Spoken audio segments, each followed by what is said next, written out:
नमस्कार। हम आपके लिए श्री प्रेमानंद जी की अनमोल प्रवचन लाते हैं। वीडियो को पूरा देखिए और अपने जीवन को सार्थक करें। सिंह जी, श्री हरिवंश जी गुरुदेव, आपके चरणों में कोटि कोटि प्रणाम। राधा वल्लभ श्री हरिवंश। महाराज जी, अधिकतर संत महात्माओं को जीवन में बुरे प्रारब्ध को ही काटते देखा गया है। क्या उनका कोई अच्छा प्रारब्ध नहीं होता या उसकी कोई चर्चा नहीं होती? सांप की केचुल की क्या चर्चा? सांप की केचुल की क्या चर्चा? समझ रहे ना? संतों का शरीर सांप की केचुल की तरह त्याज्य हो जाता है। उनको जो मिला वो ब्रह्मा को भी नहीं मिला है। ये बाहरी शरीर है, ढांचा है पांच भौतिक मायाकृत, इसका नाश होगा ही, किसी का हो।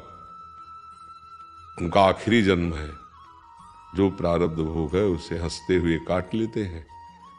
उनको जो हमें शरीर मिला, तुम देख पा रहे हो, हमारे इस ढांचे को देख रहे हो कि किडनी फेल है, लेकिन हमको जो प्रियाजू की कृपा से शरीर मिला है वो तुम देख पा रहे हो। न तुम्हारी दृष्टि न ब्रह्मा की दृष्टि है। फिर संतों को क्या मिला कैसे जानता होगे?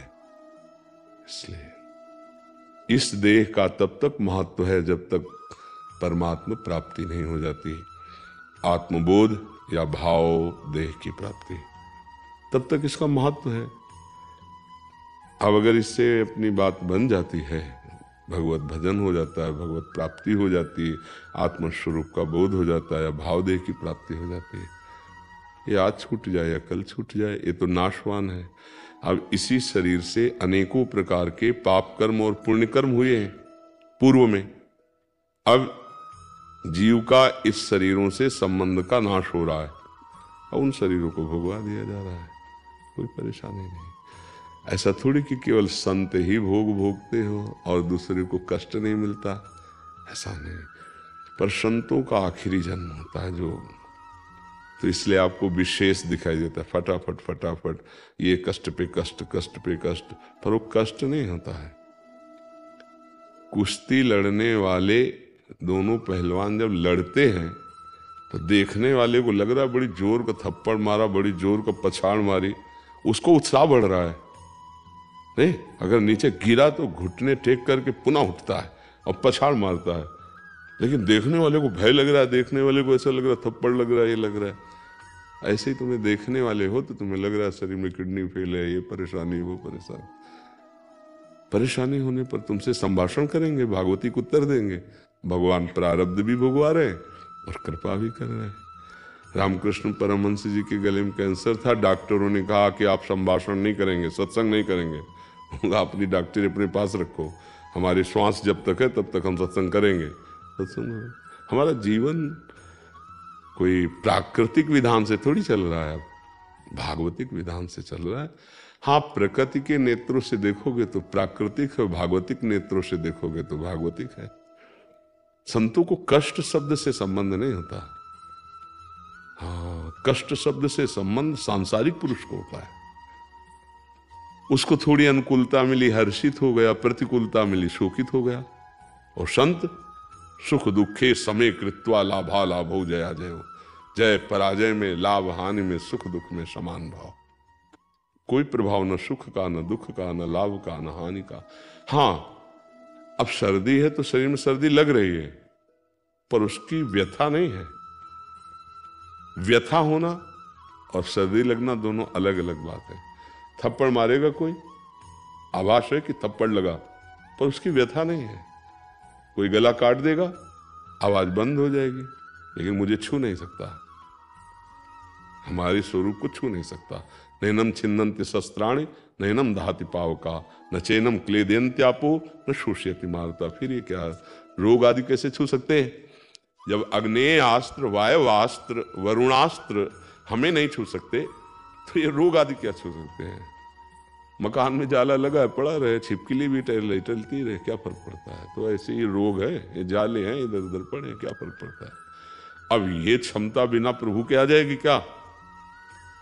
अभी आपको बता दिया आपकी किडनी फेल होने वाली है, फिर आपसे बात की जाए, कैसा आपका उत्तर रहेगा देख लो। जरा चेहरा पहले एक फोटो खिंचवा लो पहले की, और फिर डॉक्टर जब बता दे कि आपकी किडनी फेल है तब फोटो खिंचवा लेना ना।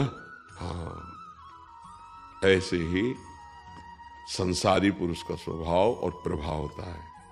और भागवतिक पुरुष का ऐसा स्वभाव प्रभाव होता है, ना कभी उदास हुए जीवन में प्रभु की कृपा से, और ना अभी उदास है और ना आगे उदास होना है, क्योंकि जिसके लिए दास बने थे उसने उदासी खत्म कर दी। बात समझ ली? समझ पा रहे हो ना? हाँ, इस कपड़े के फट जाने के पहले यदि बढ़िया रेशमी कपड़ा मिल गया हो तो इसका कोई माप तो रहेगा क्या? भैया ये फटे तो हमारे पास तो है ही है ना, और जिसके पास ये ही है और उसकी खरोच लगेगी तो परेशान हो जाएगा। अर्थात ये पांच भौतिक देह में ममता आसक्ति किए हो, अब इसमें खबर आ जाए कि कैंसर हो गया, असाध्य रोग किडनी हो गई, अब आपका दिल फेल होने वाला है, फिर दिल से पूछो कि अब क्या हो रहा है। और यहाँ तो फेल ही है, सूचना की थोड़ी बात है। और पूछो दिल से पूछो तो दिल ही नहीं है, दिल तो दिलवर ने चुरा लिया। अब दुख सुख की बातें कहाँ रही? दुख सुख की बातें तो दिल में होती है और दिल तो दिलवर ने चुरा लिया। अब क्या दिल देकर दिल की सुख दुख की बातें किस मुख से कहिए? दिल तो दिलवर को दे दिया, प्रियालाल को दे दिया। अब क्या? थोड़ा भजन करोगे तो आगे जान जाओ। संतों को कष्ट, हाँ एक बात का कष्ट होता है, आपको दुखी देखकर। आपका दिव्य मनुष्य जीवन और आप विषयों में सुख दुख का अनुभव करते हुए भगवत विस्मरण करके जीवन जो व्यतीत करते हो, ये देखकर जलन होती है कि यार तुम सच्चिदानंद सुख को प्राप्त कर सकते हो, तुम भगवान को प्राप्त कर सकते हो, तुम ऐसे अवसर को व्यर्थ में खो रहे हो। इस बात का कष्ट, और संतों को कष्ट नहीं होता। सच्ची मानना, वो भले कांख रहे हो, भले पीड़ा में हो, पर उस समय भी परमानंद भगवान की स्फूर्ति हो रही होती है। उसी समय वो एक ऐसी जगह शीतलता में बैठे हैं जहां कोई भी दुख स्पर्श नहीं कर सकता। ये केवल प्रवचन की बातें नहीं है, संतों को दुख नहीं होता है। पर ये जरूर है कि जिसका अंतिम जन्म होता है उसका फाइनल फटाफट होता है, क्योंकि अब हिसाब किताब बराबर होना है ना, तो इसलिए बहुत कष्ट देखा जाता है, बड़े बड़े सिद्ध महापुरुषों में देखा जाता है। तो वो कष्ट बाहरी होता है, क्योंकि इस तन के द्वारा पाप हुए हैं। इस जन्म में, पूर्व जन्म में बड़े बड़े पाप हो गए, चूक हो गई, गलती हो गई। अब हम भजन में लगे हैं, अब हमारा भजन भगवत प्राप्ति के मार्ग में जा रहा है। अगर हम उनको मिटाना चाहें तो मिटा सकते हैं, पर फिर बाधा पड़ जाएगी, फिर और जन्म लेना पड़ेगा, क्योंकि खर्चा कर रहे हो ना। तो फिर इसीलिए निष्काम भजन भगवत प्राप्ति कराता है कि हमें जो कष्ट आ रहा है उसे हम भोग रहे हैं। डॉक्टर रूप से भगवान औषधि रूप से हमको संभाल रहे हैं, उससे हम अपना संभल रहे हैं और भजन का प्रयोग कर रहे हैं भगवत प्राप्ति के लिए, जगत मंगल के लिए। तो ऐसे चलता रहता है। उसको ये न देखे कि संतों को इतना कष्ट क्यों मिलता है। नहीं, संतों को कष्ट नहीं मिलता है, भगवान अपनी गोद में रखे रहते हैं। देखो प्रहलाद जी को कितना कष्ट दिया गया, लेकिन प्रहलाद जी को कोई कष्ट हुआ क्या? ठाकुर हरिदास जी को 22 बाजारों में कोड़ों से मार मार कर खाल खींची गई, तो क्या उनको कष्ट था क्या? नहीं, सारे कोड़े भगवान श्री हरि के अंग पर पड़ रहे थे। वो अपने भक्तों की महिमा प्रकाशित करते, उनकी लीला है। बकाया कष्ट शब्द से संबंध भक्तों का नहीं होता, भक्तों का तो आनंद से संबंध होता है। और मन जब इतने से समझ लो, आपकी एक औषधि का लेप या औषधि का इंजेक्शन लग जाने से उस अंग को काटा जाए तो कष्ट नहीं होता, क्योंकि मन वहां तक नहीं पहुंच पाता। तो अगेंद्री में मन का संयोग हटा दिया जाता है, उसे जैसे शून्य कहते हैं ना, उस जगह से मन चेतना शून्य हो जाता है, क्योंकि वो इंद्री के सारे ही चेतना करता है और त्वगेंद्री को वहां से शून्य कर दिया गया। तो अब मन त्वगेंद्री के स्पर्श से वहां अनुभव नहीं कर पा रहा, तो आप काट दो, कोई परेशानी नहीं है। तो क्या एक औषधि में जितनी पावर है, क्या साधना में पावर नहीं है? कि भगवान के भजन से मन ऐसी स्थिति में पहुंच गया कि भारी से भारी कष्ट में भी वो आनंदित है। खुली आंख ऑपरेशन हो रहा है अंग का और वो देख रहा है, उसको कष्ट नहीं हो रहा। ज्ञान है कि कुछ कट रहा है, कुछ ऐसा हो रहा है, पर उसको कष्ट नहीं हो रहा, क्योंकि त्वगेंद्री से मन को शून्य कर दिया गया, संबंध रहित कर दिया गया। और दुख सुख का अनुभव कराने वाला मन, अब बाद में जब वो त्वगेंद्री का संसर्ग हुआ, वो औषधि हटी, तब पीड़ा प्रारंभ हो गई। तो समझ रहे, भगवान ने जितनी औषधियां बनाई, भगवान की तो बनाई हुई है, उन सब औषधियों में जो पावर है वो भगवान से है। ऐसे भगवान में यदि हमारा मन लग गया तो क्या हम बड़े से बड़े कष्ट को मुस्कुरा के नहीं सह सकते? सह सकते हैं, पर हमारा असलियत में मन लगना चाहिए। मन प्रभु में लग जाए तो सब कुछ सह जाए।